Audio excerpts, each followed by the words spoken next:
ఆ రేవంత్ రెడ్డి గారు చూసుకుంటారా అమ్మని? మా అమ్మ ఏమైనా మా అమ్మని తీసుకొచ్చాడు లంచ్ ఎవరు ఇల్లు అనుకోని కూడా లంచ్ కష్టపడి కట్టుకుని ఇల్లు పోయిన ప్రాణాలు మళ్ళీ వస్తాయా మాకు? ఎవరు తీసుకొస్తాడు పోయిన ప్రాణాలు? ప్రాణాలను తీస్తారా?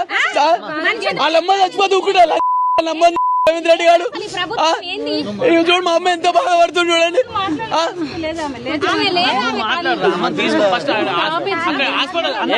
30 రూపాయలు పోగు చేసి కట్టుకుని ఇల్లు ప్రభుత్వం ఇట్లా చేస్తుంది. ఇగో ఈ పరిస్థితి చూడు, తిండి తినక తిప్పలు తినక ఇగో ఇట్లా అయింది. ఇప్పుడు తల్లి ఏం చేస్తారు? ఎవరు ఏం చేస్తారు?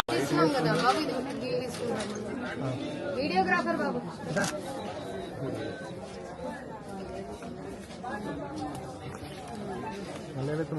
చెడిపేస్తే మటు కూర్చుండేది.